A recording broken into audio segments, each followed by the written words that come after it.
Harbaugh now heads to Los Angeles Chargers. Do you think anyone can predict a Jim Harbaugh speech? You're out of your damn mind. That's a beast mode. My God. You have to love what you're seeing on tape if you're a Chargers fan, especially for the future with Justin Herbert. We have a Chargers quarterback that cusses, boys. This is dangerous. Phillip Rivers sheds a tear. We want to be known as world champions, and we're gonna do it or die trying. Don't let the powder blues fool you. Who's got it better than I?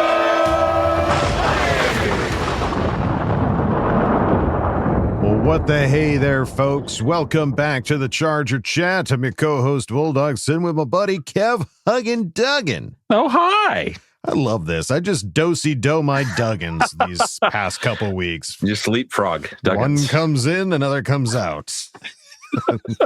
It's As is tradition. As is tradition. But it's fascinating, not to go too much into our personal lives. Kyle and I have both this week, within days of each other, have had a pipe burst in their house. That is crazy.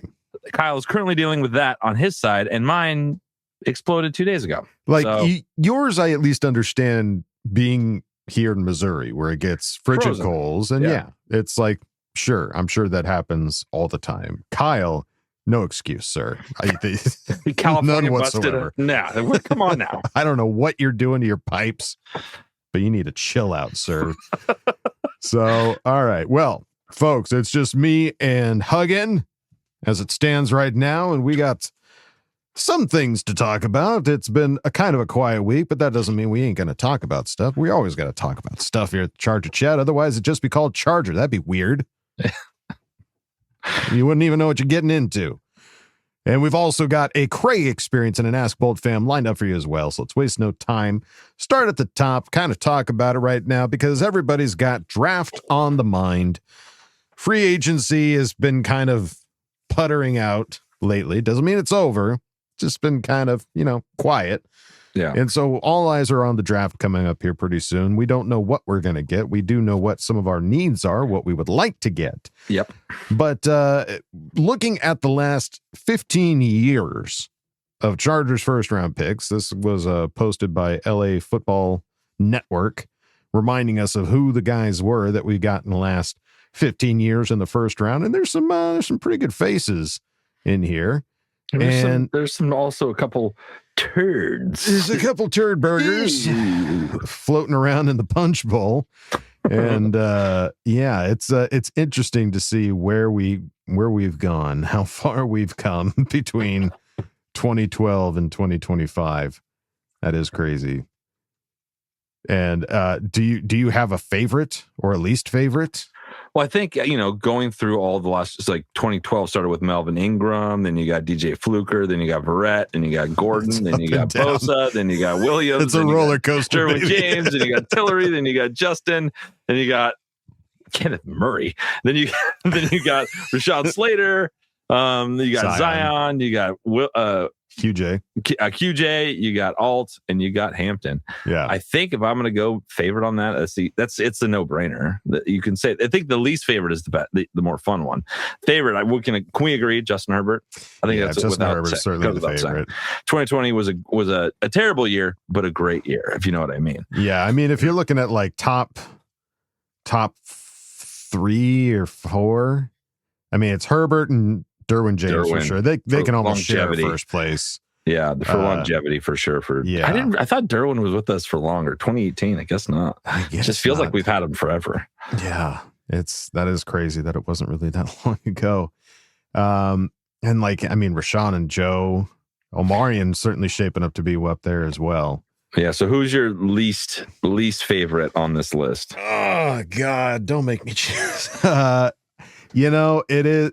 I think the easiest one to choose because of his actions once he left. I know where you're going with this, and we played him again. It's got to be Jerry Tillery. Yeah, has to be Jerry Tillery. You don't get a late hit on Justin Herbert and walk away clean, my friend. You are tainted for life. You've got the Scarlet H on your back, and we all hate you, sir. Have fun in Indianapolis, you jerk. Is that where he's going now? He's think just Indy's got him now. He's leapfrogging he's around. Their problem now. Yeah, he's their problem. For me, it's a toss up. There's 3 guys that are kind of like tied in this for me. Yeah, I love that I had 3 tops and you have 3 bottoms. Yeah. You go 3, I'll go low. You go high, I go low. That's right. I think for what we gave up to trade up to go back and get this guy and what he's playing it now, Kenneth Murray is a tough one. That is a tough one. That is, followed closely by Tillery and honestly DJ Fluker.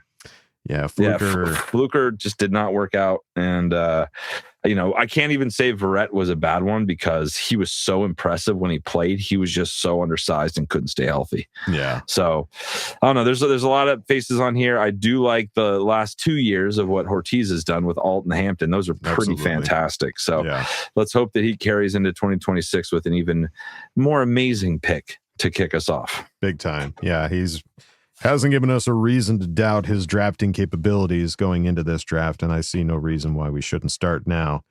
Now, last week it was just Coach and I, as all of you got to see, and the topic of people that we brought back came up, and we even had questions in Ask Boltfam asking specifically what Kevin thought about bringing one specific individual back. And now that he's here, might as well hear it straight from the horse's mouth.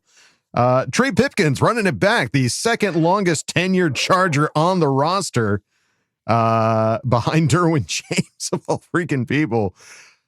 Great, right? I went in with such positivity last year, thinking that like he was up for a contract and that was going to be the last year.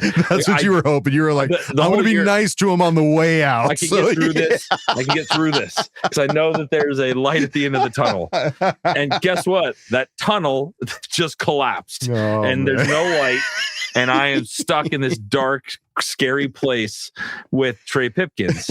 And I never thought in my wildest dreams when we started this podcast in 2019, he was on the team. I never in my wildest dreams thought he would still be here right now. This is like his third extension, I think. It doesn't make, I don't get it. I don't understand. Like, they clearly like him a lot. He's serviceable at best. Like, I thought Sawyer played better than Trey Pipkins. So I was surprised that they didn't bring back Sawyer and kept Trey. So I don't, we are the Shamelessly Positive podcast, but I'm not going to hold back. I hope we never see him this year. If anything good comes from this year, it's that our tackles are playing, and then he's not going to play guard. I know that we had that fun little experiment last year. We're like, let's throw him in there, see if it works. It did not work. It will not work. And he's not the right kind of player for this new scheme. So let's just hope, that he's just there, and we don't have to talk about it much. He's just a great practice player, great teammate, shows up in cool videos, got a smile on his face, and I have no reason to dislike him this year. He does have a great smile. I can't take that away from him. He's got a great smile, and I just couldn't believe that he's still here. I just can't. 2 more years. Yeah, looking at the entire free agency market, Mike McDaniel looked at everybody on here and said, I want that. I want another 2 of these, please. Yeah. Yeah. But you know what? It's like you said, I'm going to find a way. Hopefully we don't see him very much. Hopefully he just comes in when it's like, yeah, you know what? The game's done. Jumbo Slater, package, take a breather. You can have a jumbo package with them. That's fine. I don't know what we're going to do there, but I'm not thrilled. Yeah. Especially with as soon as he was signed, Sawyer left. I was like, oh no, I'd much rather have Jamari Sawyer. Yeah, and Sawyer didn't leave for that he much. Left it was for like nothing. A 1.3 or something like It's that. It's insane. Yeah. And he was our left tackle for most of the year last year. Yeah. Like, that says a lot about what our offensive line was last year if the rest of the league only sees him as a $1.3 million contract. That just doesn't tell you. That screams to us where our offensive line was last year. Yeah. Well, what else was screaming was 3 letters, UNC, Unk, screaming for a guaranteed contract. Rightfully so, by the way, not to dismay of any. The guy who got 4 or 5 picks last year, just asking for a little guaranteed moolah. Just a little cheese. Just a little extra cheese, please. And Tony Jefferson, thank God, got it done, and he is now back with the Chargers for another year, $2 million guaranteed. As soon as he signed, the first thing that came into my mind was that Philadelphia game where he tipped the ball and we intercepted it and ended the game. As soon as he signed, I was like, he's not the most flashy name across the league, but what he did for us last year was incredible. And he came at the biggest moments and had the biggest impact. And I am thrilled that he's back. Absolutely. $2 million is not asking much. No. Worth every penny for the leadership that he brings, for the talent that he brings, for those clutch moments that he brings. That's easy sign on the dotted line for him. But let's just hope we don't get into like, we're going to add you to the practice squad again. Like, I think he earned his shit on this one. I think you just need to really commit to him and let him do his thing for a full season, and let's see what happens. Don't play with his heart. Don't play with mine. Leave everybody's hearts alone. Yeah. We love Tony Jefferson, and we're happy to have him back on this team. And we're also happy that we got back our long snapper, Josh Harris, back. I mean, listen, we needed him last year big time. I mean, suffering on the injury sucks, but hopefully he's back and ready to go and snapping, doing that upside down quarterback like nobody's upside down quarterback, baby. Yeah. Would love to have him back and fully healthy because I mean, that's somebody that you never want to hear his name because he's just out there doing his thing. You need the incredible reliability there. Exactly. Like, and it's not an easy position, and he's got to run down the field and make tackles. I'm glad we got him back big time. And randomly, in a week where nothing was really happening, we have an IR. we got no. Let's not go that crazy. We got an injury report. We have an injury report because Tom Brady was like, I want to play some flag football. Like, I hate Tom Brady. Like he's 20 years old again. Yeah. And I mean, I didn't see it. Did you see any of it? I watched a little bit of it. You know, it was kind of gimmicky. They had like a whole bunch of like streamers and stuff out there. Gotcha. But yeah. It seemed to be Team USA. Yeah. It seemed pretty silly. I mean, if you got Logan Paul out there with Tom Brady, it's like, what are we doing here? Oh, the circus has come to town. Yeah. It's clearly for funsies, but Derwin James was supposed to be playing out there, apparently, and reportedly suffered a minor injury that was just like, nah, I can't do that. Kept him out of the game, understandably so, no matter what the injury, major or minor. I'm hoping he just had the hiccups, you know? I'm hoping he stubbed his toe and that was it. Not even that. I just like a minor case of the hiccups. He's like, guys, too risky. Not going. I can't go. Too risky. Yeah, I hope that's like drink some water. Like, no, I can't play. Yeah, that's what I hope it was. Did I see that Jim Harbaugh was out there being the DC for one of the teams? I think so. Yeah, I didn't catch all of it, but yeah, I think they were out there. Weird. Yeah. Weird. He's just a dude. He's one of the dudes. Listen, for him too. Yeah, he's like, God, I want some football right now. Oh yeah, he's jonesing. Yeah, when you're looking for a good time, you call Harbaugh. He's going to bring the fun. Yeah.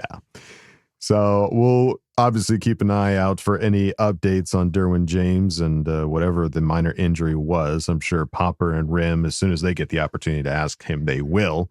But until then, we'll just got to hold off, wait and see, and really wait and see what happens with the rest of free agency between now and the draft, which is now just literally 1 month away. Yeah, we're close. We are in the 1 month away category right now. So bust out your mocks. Let's have some fun. And you can have some fun over at our Patreon, patreon.com/ChargerChat. Check out all the fun, silly videos we got going on over there. We just had our hangout today, which was super fun. Yeah, it was way too fun. And we might be having a contest over at patreon.com/ChargerChat. So if you're interested in contests, you should check it out, patreon.com/ChargerChat. But if you don't want to go over there, it's totally fine. You can go over to our regular website, chargerchat.com. Check out all the cool stuff we got over there. T-shirts, hoodies, and stickers. Chat it out with other Charger Chatteteers in the members section. Ask questions and Ask Boltfam. Check it out, chargerchat.com. And if you're watching this on a subscribable platform, please hit that subscribe button.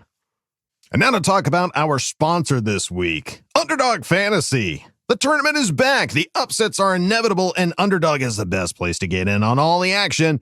Playing on Underdog is easy. Just pick whether your favorite players will go higher or lower on stats like points, rebounds, steals, and more. Get your picks right, and you can win up to 5,000 times your cash.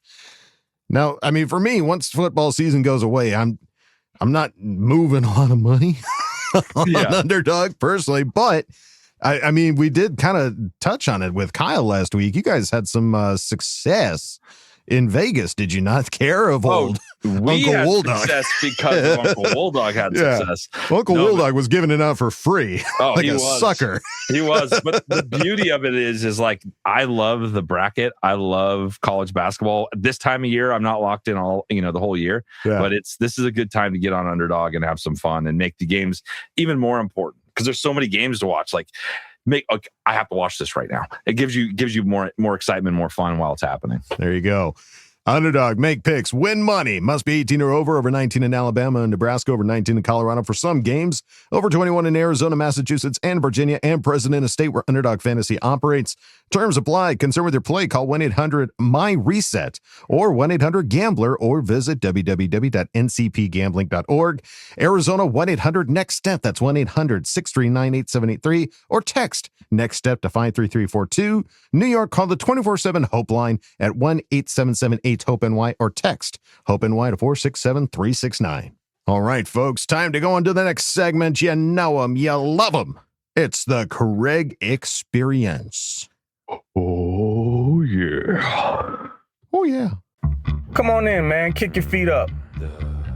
Oh. Craig Experience. Hello there. Make yourself at home. Got some stuff to talk about, right? Moving on.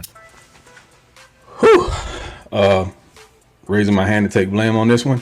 As Kev told you guys last week, we were, in fact, in Vegas all at the same time. But unfortunately for me, it was because of what I had going on that it didn't allow me to meet up with the fellas. And also, I learned a very humbling lesson, right? As a man in my 40s, what I realized was that Vegas is cool for a weekend, 3 days max, but your boy was there for 4 nights. And I didn't go to bed one night before 3 a.m. Way outside of my depth, did way too much. A good time was absolutely had. It was for my wife. It was for her birthday. So a bunch of her friends and coworkers were there also. But man, your boy's worn out. And here I am, more than a week later. And I still ain't all the way right just yet. But that's my problem I have to deal with. Boys, I'll make it up to you another time. I was just completely zoned out for the better part of like 4 days. But with that all being said, and Dub D.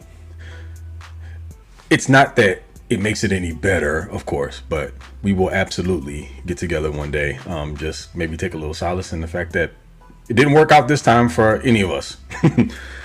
Anywho, here we are back with our first post free agency frenzy TCE, and there's lots to talk about. And yeah, I know the fan base is in an uproar of sorts. I've had some time to kind of sit back and look at things a little bit. So we'll talk about my thoughts and provide a little bit of levity here, but also want to respect you guys' feelings as well.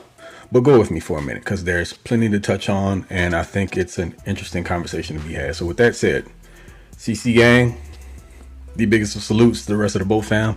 What's goody? It's your guy Craig in Texas, and welcome to this newest edition of the TCE. That's right, Craig Experience. So let's get down to the business. Okay, now for the meat and potatoes of this thing. So when you look at what the Los Angeles Chargers did so far in this offseason, it's really not flashy across the board, of course, but very intentional, I would say. It feels like a team that's kind of trying to raise the floor while keeping just enough upside to stay dangerous, if you will. So why not start up front? Because that's what everyone really cares about, right? And it's where the story really, really kind of begins. So absolutely bringing in Tyler Biadasz on this 3-year deal. Beautiful. Thanks again to the Commanders for doing us this solid, because I have no idea where the Chargers would have had to have ended up with the whole Tyler Linderbaum of it all. There's no way they were going to pay him $27 million AAV. That would have been nuts. So Connor McGovern also went back to Buffalo. So you probably would have had to be in a bidding war and overpaid for him. Wouldn't have loved that. But Lo and behold, we don't have to worry about it because the comp pick formula, the all glorious one, stays intact, and you get an above average center. So again, you've got a new offensive voice here. You got clean communication. You assume is going to bring that in, and Biotish also gives you like this steady presence at center. And you pair him with the adding or the addition of y'all don't hate me for this, of Cole Strange. We get it. Big TBD there. It feels like they're going to plug him in at right guard. I don't know what to think about that. Initially, when I saw it, I'm like, hey, you could have waited to today, May 22nd, and Cole Strange probably still would have been available to you in free agency. But hey, was a part of the Mike McDaniel system over in Miami, so I guess Mike knows best, but whatever. But at least you're talking about like an interior offensive line now that can actually move a little bit, which matters in a modern offense. And then there's the depth. You got Trey Pipkins, who I never thought I'd see in a Charger uniform ever again, and Trevor Penning, who I wanted no parts of in the draft a few years ago. I was so anti-Trevor Penning, and I thought it was super ironic that he ended up being drafted by my hometown team, the Saints, and that my family members would have to deal with that. But dude found his way to the Chargers anyway, so just my luck. Again, these aren't like headline moves, but kind of necessary. When you think about like Pipkins gives you stability. You got a swing tackle there. He has experience of playing guard, not well, but at least he's familiar with kind of the core of the team. I wouldn't necessarily say the system because it's going to be different, but very athletically inclined. You're going to notice a trend here because you can say the same thing about Cole Strange, Trey Pipkins, and Trevor Penning. If you care about RAS scores, all of them super highs, high nines. So yes, you have to be athletic apparently to play on the interior of this offensive line. Well, even at the tackles, we know what's going on with Rashawn Slater and Joe Alt and what they bring to the table. So I guess this is more about, again, having depth that can fill in to play in a system that is more predicated towards athletic offensive linemen. So I would say in that instance, it makes sense. Now, defensively, what was clear is that the Chargers wanted to toughen up on the inside. So you start that off with the early re-signing or extension of Tyler Tart. So they clearly learned their lesson from the Poona Ford situation. And then they go off and sign Dalvin Tomlinson, which tells you everything about what they're looking to do. They definitely want to continue to improve upon their run defense, but also what helps that is keeping your linebackers clean. And that's what this big man does. Like, granted, it's not glamorous, but it's how you survive in January when you're talking playoff football. And also, speaking of the defense, you can't ignore the Khalil Mack situation. You got a 1-year big-ish money deal. I mean, it's $18 million, but the way I look at it is like this. He plays a premium position. So it's just kind of sort of the price of the brick. And if the Chargers weren't going to pay it, someone else was. And he can still get after it. I mean, he may not be the Khalil Mack of old, but he's no slouch. He's still one of the best edge setters in the run game. He can definitely still get after the QB. And let's be honest, dude missed, 4 or 5 games last year due to a freak injury that looked like it should have taken him out for the whole year. So still pretty durable. Again, he may not be peak Mac anymore, but offenses still have to account for him every snap, and that alone has value. And you take into account the fact that Odafe always signed a $100 million 4-year deal with the Commanders, and this room is probably going to get younger again. I assume they're going to bring in or draft another young guy, and you have to have that leadership. Then after that, at linebacker, they brought back Denzel Perriman, and this really is about tone and leadership. Is his role going to be limited? Yeah, well, maybe, depending upon what happens with Junior Colson. Hopefully he'll be back in the fold and healthy this year. But still, when you need a downhill thumper, Denzel can still bring that for you. Next up, got good old Unc, Tony Jefferson, who came in just a few days ago. And that was a really murky situation. He was on social media going, I'm not going to say going crazy, but he was openly discussing his value and the fact that he was looking for guaranteed bread. And if he wasn't going to get it, guess he was going to move on potentially, or maybe retire. I don't know. But what's clear is the man really deserved to be back in the fold. And now on his 1-year, $2 million deal, what he brings is pretty invaluable also. But if you want to quantify it, he still allows Derwin to continue operating closer to the line of scrimmage. And Tony also brings that enforcer mentality to the secondary. So absolutely glad to have him back. And it shores up the safety position. And maybe you don't necessarily have to look at one as early in the draft, but that's a different conversation. Now, swinging this back over to the offensive side of the ball, there's clearly a theme here. And to me, they're looking to diversify the backfield. You bring in Keaton Mitchell, And that screams, again, speed. Y'all saw the whole situation with Mike McDaniel in that video where Khalil Mack came back. He was holding that picture that was blurred out. The guys talked about it on the show. I think it was either earlier this week or last week. That picture was a wanted poster that McDaniel created of Keaton Mitchell, which tells you this isn't just one of those, oh, the Chargers go after all the Baltimore Ravens players. No. McDaniel had a target on Mitchell, and they went and got him. Just coincidental that he played for the Ravens and was there when Joe Hortiz, well, he wasn't drafted, he was a free agent, but they brought him into the fold. So again, just coincidental, but absolutely tells you what Mike McDaniel was looking to do here. So that's Keaton Mitchell. But as far as like Kamani Vidal coming back, who brings you a little bit of everything. He's got receiving chops. You've seen what he can do as a runner, and he's a feisty runner at that. So a little bit more powerful than what I think people thought of him. And you saw him get the Chargers through some tight spots last year when the injuries occurred. Amari Hampton ended up having to be your RB1, and he went out with an injury, and Kamani stepped up. The play was kind of up and down a little bit, but he had some really, really standout performances. So absolutely happy to have him back and in that rotation. And then they also re-signed Jared Patterson as well. So he brings that reliability. Not really certain if he makes the roster, but we'll see. But again, this isn't accidental. That's a complete room by design. And I really, really, really like the addition of Alec Ingold, because now you get a functional fullback. Sorry, Scott Matlock, no disrespect, but this man is not only a tone setter, but he brings you multiple options on the offense, including in the passing game. And if you're serious about running the football and dictating terms, you need a guy like this. And one of my favorites, and I'll tell you why shortly, at tight end, Charlie Kolar. He just quietly balances the room. Like, he's got the blocking chops. He's got size at over 6'6". It was 240-ish, 250 pounds. And he's got situational value. He fills in the gaps. And over at the Lightning Round podcast, if you guys weren't aware, we were huge Charlie Kolar fans in the 2022 draft cycle. And that literally had nothing to do with his blocking prowess. We're talking in that career at Iowa State, 164 receptions, over 2,100 yards receiving, and 22 touchdowns on teams that featured Brock Purdy and Breece Hall.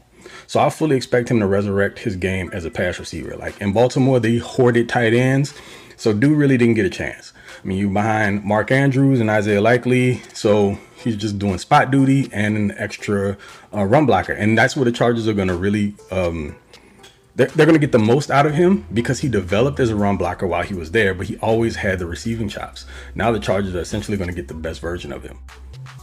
And then you've got the guys I like to refer to as the infrastructure pieces, and that's cats like Del'Shawn Phillips, Kendall Williamson, and Dean Leonard. So these are your special teams core, your depth, glue guys. They're not sexy signings, but every good roster has them. Yeah, totally forgot to mention this when we were talking offense, but another move that's not going to come with very much fanfare, because we saw how this worked out during the regular season or finale last year against the Denver Broncos. Trey Lance brought back in the fold. Now, again, this is another low risk move, but you're not asking this man to save your season. Really and truly you aren't. But if he does have to play in the pinch, the reason why you might feel a little bit better about it this season is because it's like the 6 degrees of Mike McDaniel. Mike was a part of the 49ers staff that drafted Trey Lance 3rd overall in 2021. So again, someone who knows his system and should be able to jump right in and have a little bit of a head start. So it's okay, I guess. And maybe if they draft his brother in the middle rounds, since they're looking for like a big X wide receiver and he's freakishly athletic, there could be something too. Who knows? I don't know how I missed this during special teams either. Last but absolutely not least, we're not overlooking this man at all. Josh Harris. If you never hear his name, that means everything is working. And the way last year started off without him, you know exactly what I mean. Welcome back, sir. So all in all, when you zoom out, this Chargers offseason isn't necessarily about the headlines. It's about balance.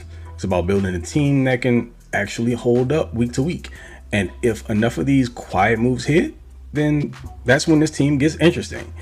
And if you're actually evaluating this through the lens of, let's say, Justin Herbert, because he's who matters the most here, the question becomes simple. Who actually changes his life on Sundays?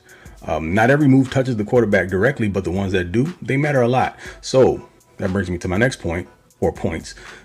Let's talk a little bit more about the signings or players that directly impact Justin Herbert the most, shall we? Let's do that. I guess these are ranked. So let's start off with number 1. We got Tyler Biadasz. So I would say he's kind of sort of like the hidden MVP move. This one, I wouldn't say would be easy to gloss over because we know the issues the Chargers had at center the last 2 years, but also it's probably the most important move that they made. Like, Biadasz affects Herbert before the ball's even snapped, because of his protection calls, identifying blitzes, setting the front. I mean, if that's clean, Herbert plays faster and more confidently. And again, that's why these things matter the most. Again, cleaner protection, which means fewer free rushers. Could I interest you in that? Faster pre-snap processing and more control at the line of scrimmage. So at the end of the day, this move directly stabilizes Herbert's environment. Then you got Alec Ingold. We'll call him kind of sort of the force multiplier of sorts. And this one's kind of sort of subtle, but it's huge in the right type of offense, a Mike McDaniel offense. Ingold isn't just a blocker, he's a chess piece. And I mentioned this earlier. Like, yes, he helps the run game function, which makes play actions more believable, which also makes Herbert's job easier. But more effective run games equate to heavier boxes, which open up play action opportunities, and it helps keep defenses guessing. So the all in all with this is he gives Herbert like an additional outlet from the backfield as well as a receiver. So the defense has to account for him amongst other things. So not just a blocker. Following this up with good old Keaton Mitchell here, number 3, who's the big play merchant. So his game, or his game-breaking ability, should I say, actually changed the calculus for defenses whenever he's on the field. Like, if defenses have to respect speed out of the backfield, that means they can't necessarily just sit back and play coverage against Herbert. So this adds like easy yards and explosive plays. Of course, forces defensive discipline because they absolutely have to fill gaps, can't be caught on their heels, and it creates space underneath. So he gives Herbert like more margin for error, kind of, sort of. And lastly, Charlie Kolar. This is going to be like the under the radar role player. So Kolar, as we mentioned before, he hasn't been featured as a weapon thus far in his young career, but he'll have a bigger role in McDaniel's offense. So you've got the blocking, the red zone versatility, the reliability. Those things matter more than they probably get credit for. And he supports protection schemes. He adds situational receiving value, and he helps disguise play calling. So as far as Kolar goes, his role may be small by some people's accounts, but he's going to have a huge impact on this offense. Sorry, I know I've been a bit wordy here, but we had a lot to catch up on. I missed a week. Lastly, though, and we'll close it out with this. Now that like I've had a chance to sit back and regulate my thoughts after like an emotionally charged free agency and an overly indulgent Vegas romp, here's the conclusion I've come to regarding the lack of true difference makers added to the interior of the Chargers offensive line, because I know that's what that's what we all care about as fans right now, like fixing that.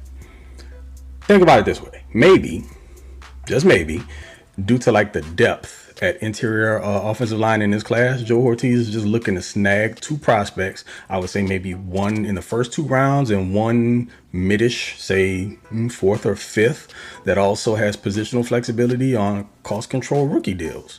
Also, the latter probably ends up being like a center and waiting behind Tyler Biadasz as well. It can play a little bit of guard if I had to guess at it. So, folks, let's all take a deep breath and allow the rest of the offseason to play out, because what the hell else are we going to do? But anyway, that's enough for me. Appreciate you guys for joining. Thank you for taking the time out, as usual. And also, over on the Lightning Round podcast, we're going to start doing our prospect profiles coming up, as we are less than, a little over a month away from the draft. Dang, that came fast. With that being said, something you should take a look at. Appreciate you guys for supporting us over there as well. But until the next time, folks, y'all take it easy. Again, fellas, my bad for missing you in Vegas. It was crazy, though. And to the rest of you guys, appreciate you. Till the next one, y'all know who it is Mr. Bolt Gang, or Do Not Bang, a.k.a. TOP_FLYT3 over on the Bird app. And I will catch y'all on the next one. Okay? Love you. Bye. Well, there you go, folks. Another awesome Craig experience. Craig, I do take a little solace knowing that the boys didn't meet up with you and I didn't miss out on some. No one can have a good time if I'm not there. Yeah, if they can't see you, no one can. But same dude. We were there. How many IVs did you have, Kevin? We didn't have any. I was there for 3 days, and it took me 4 days to feel normal after that. My God. So I don't. It's like Lethal Weapon, dude. I'm too old for this shit. You know what I mean? And then when I'm with my brother's like, "Come on, Kevin, let's go." And I'm like, "Oh, you take a nap." I'm tired. It's 9 o'clock. What's wrong with you? So I feel you, dude. Yeah, but I mean, as far as the actual Craig experience here, I mean, you knocked it out of the park, dude, as always. I love the breakdown of all these players and really shining some light on some of these guys as far as reasons, and I think I think you hit the nail on the head talking about it. It's not about headline signings, it's about balance. For the amount of guys that we lost or were at least up for grabs as far as free agency is concerned, guys that were not guaranteed to be back. Yeah. You got to balance that room out. And honestly, and I agree, dude, like the 4 signings that he talked about, Biotish, Ingold, Mitchell, Kolar, as far as being impactful for Herbert. I mean, everybody was like, we got to get an O-line. And I totally get it. You got it. And you do. You have to have at least a solid enough O-line to keep Herbert up. But really, the addition of Biotish, I think, is going to help everything. It will. and obviously bringing back Joe Walden, Rashawn Slater, like those 3 guys immediately upgrade to what we had last year. Oh, we're better than what we are last year for sure. Yeah, just with those 3. And then the addition of Ingold, Mitchell, and Kolar. I mean, those are going to be weapons, blockers, guys that are going to help keep Herbert upright, really open up the opportunity for Herbert to get the ball out quick. If he needs to, give him some more time. If he needs more time. Yeah. It's not reliant on the guards to keep Herbert upright. And yeah, you're just great, Craig. Love you, Craig. Just awesome. Yeah, dude. Thank you so much. Thank you. And absolutely, folks, go check him out on the Lightning Round. They're always cutting it up over there, and really you get great breakdowns like this, but you get a whole episode worth with Craig over there. A bunch of Craig over there. You get a big heaping full of Craig. So Craig, thank you so much as always, buddy. And now, folks, time to go on to the next segment, Ask Boltfam. Time to put your money where your mouth is. Hi, guys. Don't jam a thumb up his butthole. That's what you do. I wet myself in excitement. Oh, so hungry. Your thoughts are totally appreciated. Catch you later, dude. Okay, love you, boy. That's right, folks. Time for Ask Boltfam. We start at the top with Tom Lytle, who asked the question. Please. Is it free agency or is it misery? It's hotter than hell, but it feels like we're in the middle of a winter blizzard. Chef, I'm your #1 fan. There's nothing to worry about. You're going to be fine. I'll take good care of you. I'm your #1 fan. Oh, Chef, where is my Kimberly diamond? Oh, wait, my Charger diamond. Where the hell is it? I'm waiting and waiting, but it's getting harder and harder to get the thought out of my head to burn my Chef Hortiz jersey. Please, Chef, get me somebody, please. I look out my back window and I see my 4x4 and sledgehammer just sitting there lonely. Guys, I'm feeling hobbled. How about each of you? What would be one move the chef could make that would make you guys as happy as if Gary Busey showed up to your house with a Utah 2 meatball sandwiches? Thank you, gentlemen, to the best goddamn Charger podcast in the whole wide web. Kay, love you, bye. Thanks, Tom. Love the little misery and Utah. Tom gets us, all right? Gets us 2 meatball sandwiches. This is the kind of the scale 2 I meatball need. sandwiches and misery notes. Yeah. I love this. Thank you, Tom. What would? And I totally get it too. I mean, listen, I don't have a sledgehammer and a 4x4, but I get it. We all wanted those big free agent signings. I mean, when you're sitting on top of that much cash, ooh, what are we gonna do?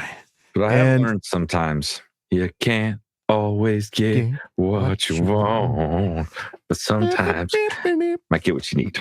That's right. They aren't the guys we want; they're the guys we need. Yeah.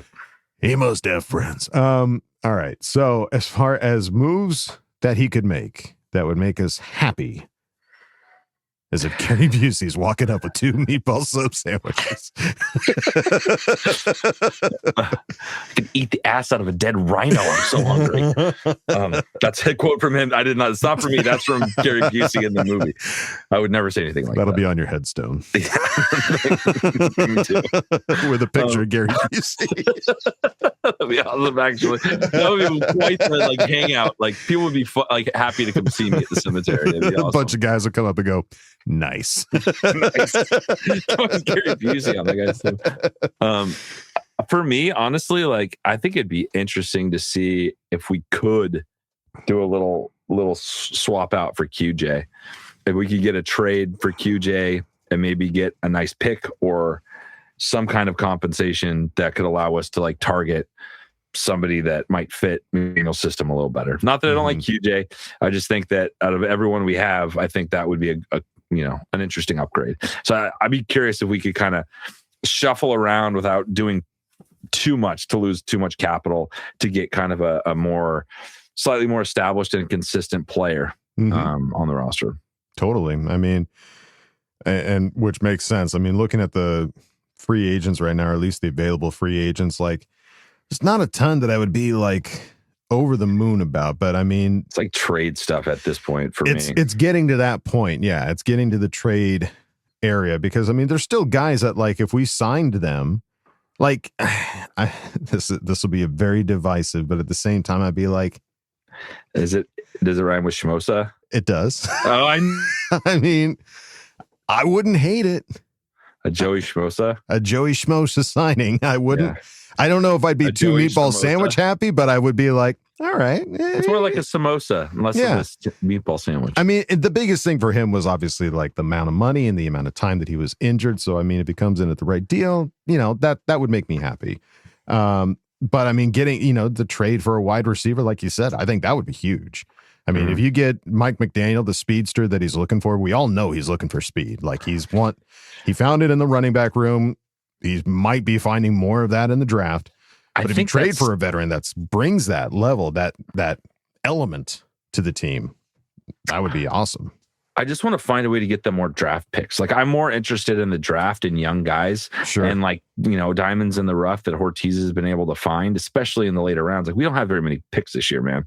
Only 5. If we could get a couple more, I think that goes a long way, especially with the wide receiver group. This is a fast group. I don't remember 40 times like this I'm not good enough at evaluating tape to be this is the right guy. There might be a guy later in the round that has the athletic prowess, but maybe wasn't in the right college system, or McDaniel sees something out of him that he comes in and becomes the next Tyreek Hill. You know what I mean? That's, Tyreek Hill wasn't a first round draft pick. So I'm kind of more interested in if we're playing this game, if we're going to play this draft game, let's play it. Let's play. Let's get enough chips so we can make some bets. Absolutely. Yeah. Let's get out the board. Let's bring out the dice and let's play a freaking game here. Let's roll it, baby. All right. Tom, buddy, thank you so much. Thanks, brother, for asking the question. Let's move on now to McLovin 2117. Nice. Who asked the question? Is it just me? Or is Chef Hortiz not a good nickname anymore? He should be called Sleepy Joe. Anyway, now that my anger's out, how many O-linemen do you think we take in the draft, and how high a draft pick? Do you think Hortiz has done enough for us to pick the best player available, or is he going to reach for someone because we need edge and guard? Thank you, guys. Love the show. All right. So I don't think chefs do a lot of things, right?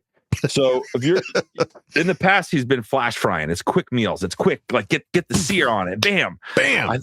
He's in a crock pot phase right now.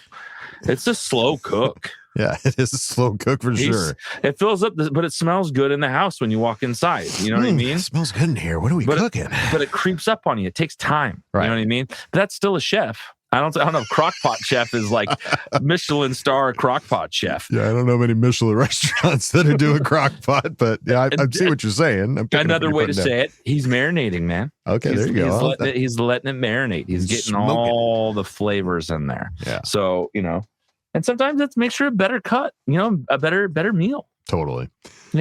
I'm with it. Yeah. But the question is, how many O linemen do you think we take in the draft, and how high of a draft pick?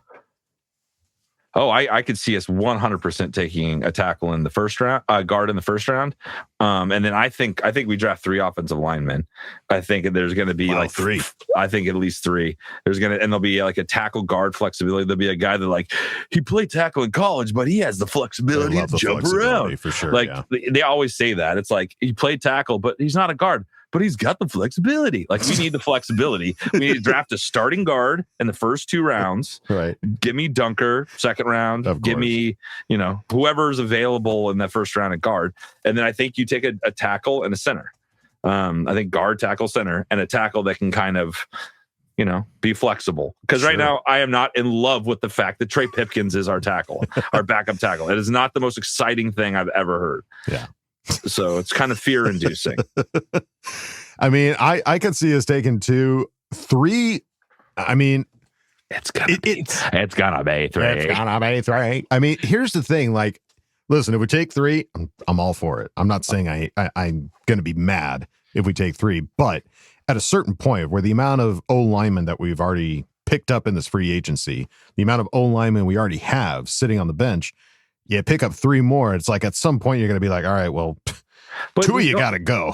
We don't have a very big room though. Deculus is gone. We don't have a full offensive line room right now. No, but I mean, you still got Branson Taylor. You got practice squad guys. You got guys that you picked up, you brought in as undrafted free agents. Mm-hmm. I don't want that shit in my offensive line room. No offense. Draft me some guy. I want some Bs as backups. Sure. Give me some freaking Bs. If you want to do the first round as a starting guard, wait till the 3rd and the 5th or somewhere in there later with a developmental guy. Fine. I just don't want any undrafted free agents coming in and they're the answer to our depth situation. Mm-hmm. I am not for it anymore. Got Ben Cleveland. Sorry, I feel strongly about this. Kaltenberger still sitting there. Foster Sorrell. Branson Taylor. Sure. Doesn't this just I got butterflies. Well, now the other question here that I think is interesting is do you think Hortiz hasn't done enough for us to pick the best player available? If a first round comes around, we aren't trading out or anything like that. We're sitting there at 22, and he picks somebody that's not a guard, but viewed as the best player available.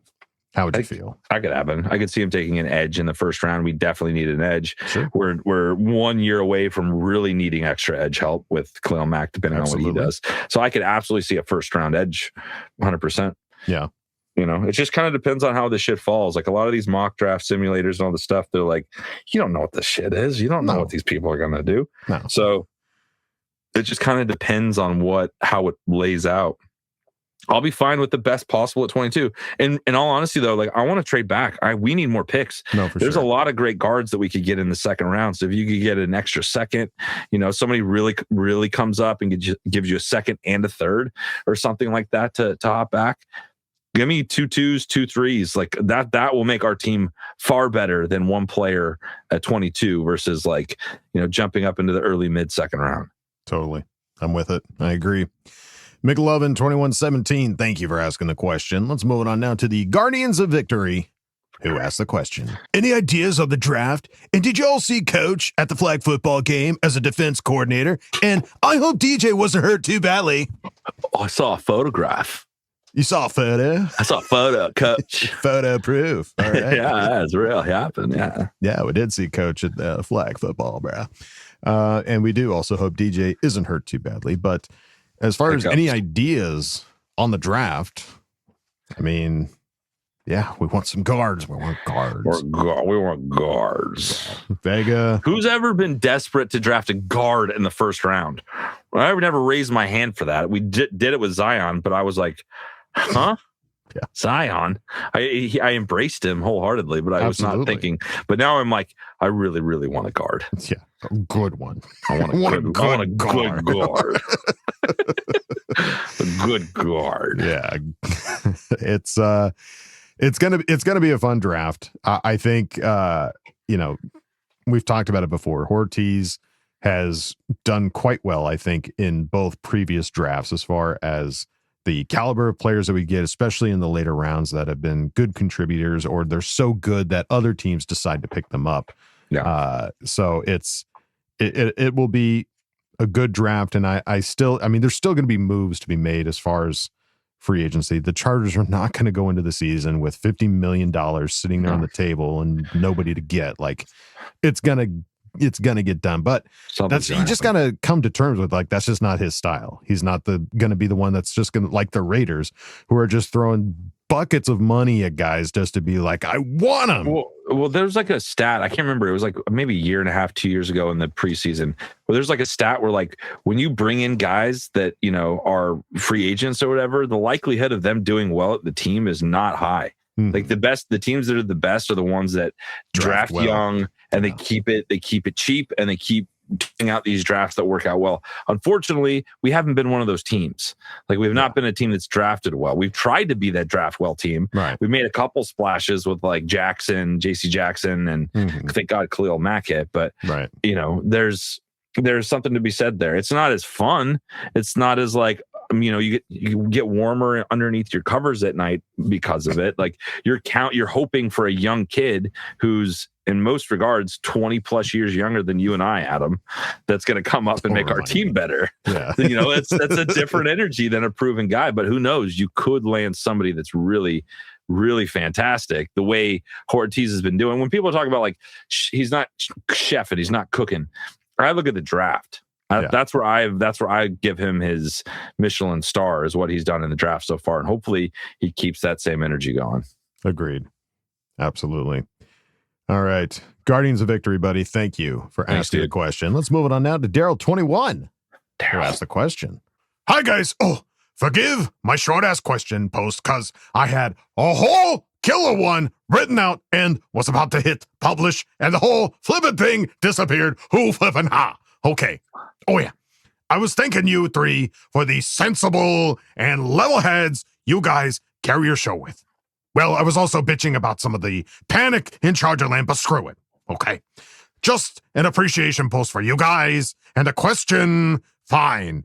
If Mesidor is there at 22, do we take him? The thought of Mac, Tooley, and Mesidor would make opposing offenses crap themselves and run for the hills. Till Tuesday, guys. Appreciate you. K, love you. Bye. Hoo-ha.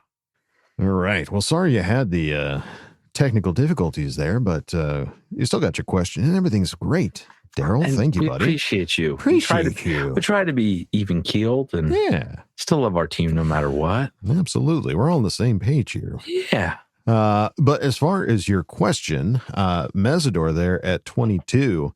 This is a guy that I could see us not going for offensive line if one of these edge rushers, one of these defensive linemen is available. Yeah. Like, I could absolutely see it happening. Because we just didn't have that, you know, we had Odafe, you know, halfway through the year, but Bud Dupree didn't do much for us past that. So, you know, we really need that third guy, especially if this defensive coordinator, our system's going to be similar to what we were running. It's all about that rotation and having fresh legs that are monsters. I'll take it all day. Yeah. I mean, and that'll be the interesting thing going into this next season. I mean, everything is kind of TBD. Yeah. You have a level of expectation for Mike McDaniel. Chris O'Leary, you don't know. You don't know what kind of, like, is the defense going to be better? Is it going to take a step back? Don't know. So any additional help that can help Chris O'Leary as far as the defense and perform well, I'm 100% for. Yeah. And Mesidor, I mean, I don't know enough about him. So, I mean, all my knowledge of him is like PFF grades and things of that nature. But he's also like on PFF, his average draft position is 21.3. If we're at 22, there's a good chance that Mesidor might be there as far as PFF and the drafts and everything like that go. Yeah, he's like the third, from what I've gathered, he's like the third best edge rusher from what people are like ranking. There you go.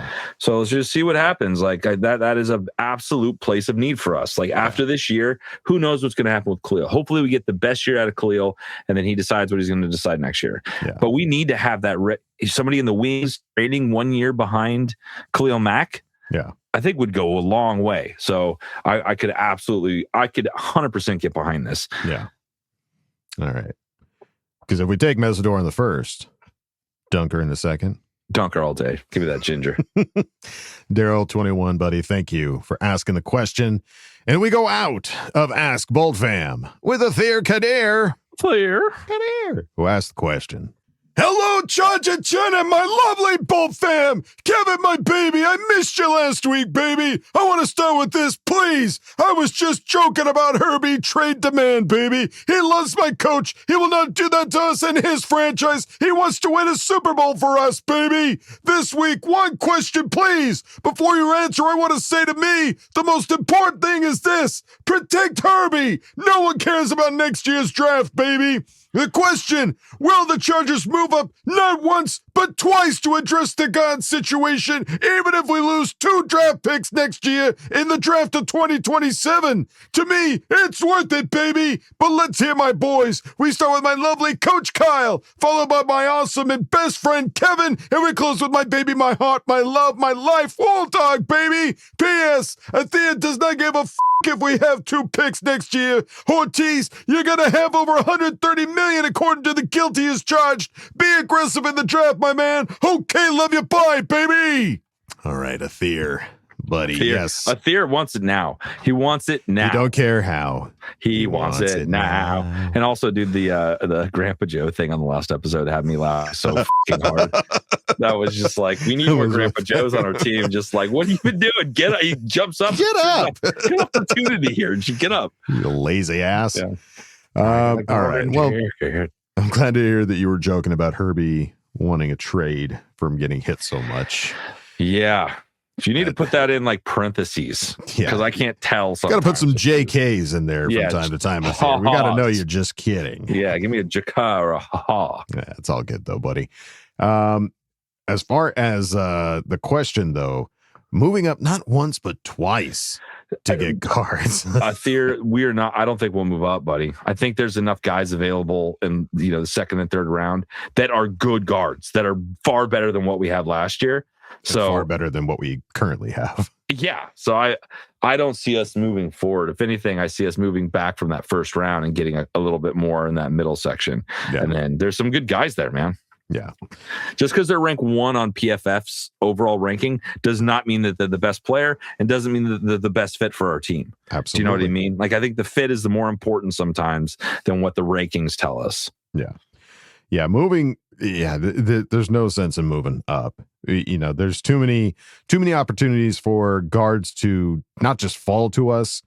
And like Kevin said, there's still going to be good guards that are going to be available that are good guards that are going to be available for the Chargers to get. So really the question is going to be more, how many do they get? Kevin says 3. I think 3. While I would not be mad at it, I think that might be a bit high. If you've only got 5 draft picks as it stands right now, and 3 of those are offensive linemen, 3 linemen, and a partridge in a pear tree, and a cornerback. That would be shocking if we have 5 draft picks and 3 of them are offensive linemen. But I think 2 was. I don't think 2 is out of the question. I think if you get another guard, tackle, swing guy, somebody who can play both, and either another guard or maybe a center or guard center switcheroo. I don't know. But I agree with Kevin as well. I think more picks, please, in some capacity, whether that means trade, whether that means trading back, trading players. Trades can still be made, and more picks would be awesome. What if we could just be like, hey, we'll give you some cash. Give me that pick. That'd be sick. That would be crazy. Unfortunately, that doesn't work like that. Doesn't work like that. We got all that extra cash, and he found a loophole where he could just like throw money at picks. So give me your third this much. Yeah. I want to buy. I want to buy your. How much is this going to cost me? He's flipping bills. I mean, that's the situation we're in right now. Let's pay to get some picks. Yeah, dude. If that was a possibility, if that was a possibility, then it'd be like, all right, it makes sense. He sent out $50 million because he's just going to buy all the picks. He's going to buy a bunch of picks. All right. Well, Athir, buddy, hang on tight. We still got a draft. There will still be guys that we will pick up that none of us will hear about. None of us will hear about. None of us will know anything about them. But we'll be like, whoa, okay, we love them now. And then we go look at their highlights. They're like, yeah, it's perfect. Let's go. go. Yeah. So, We've done this too many years. Yeah, come on, guys. You got to have that range. Like you can lose your mind with excitement of what you want, and then you can get like really low on like, oh, we're just going to fall apart. We don't have enough picks. Yeah. You got to find that sweet spot in the middle. Exactly. You're just never going to get exactly what you want, but you might possibly get what you need. Every now and then it does happen. Yeah. Athir, buddy, thank you for asking the question, and thank you everybody for asking questions in Ask Boltfam. We greatly appreciate it. And I think that's going to do it for this episode. Any final thoughts then, Kev? No, I'm hoping that more news next week. We can talk about some more fun shit. Yeah, more news, please. That would be fun. This is a very quiet time between free agency and the draft. I'd love to see some more names. We need Mickey back. We need some game. We need a game show vibe. We need something. We got to mix this shit up. Light the freaking Mickey spotlight. Yeah, let them know. Yeah, light the torch. Send them notes to Gondor. We need Mickey. I want a Mickey bat signal. Yeah, the Mickey signal. The big M, like a McDonald's M. Pick up the Mickey phone. The golden arches. Hello. Yeah. Get me Mickey. I need Mickey. All right. You heard it, Mickey. Get on it. That's going to do it for us here at Charger Chat, folks. Don't forget to bolt up because we're ready for any squad, any place. Okay, love you. Bye. Okay, love you. Bye. And now, a word from our sponsors. Tired of being stuck in situations you can't escape? Big meeting? Awkward date? Some stupid flag football game being put together by a co-owner of the Raiders and you're just not feeling it? Introducing Hiccup Evasion 101, the revolutionary training course from NFL safety Derwin James.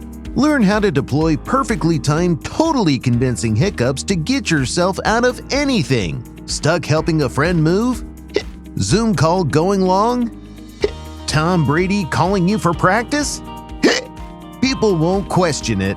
They'll just hand you water and send you on your way. Hiccup Evasion 101. Because greatness isn't just knowing when to step up, it's knowing when to hiccup.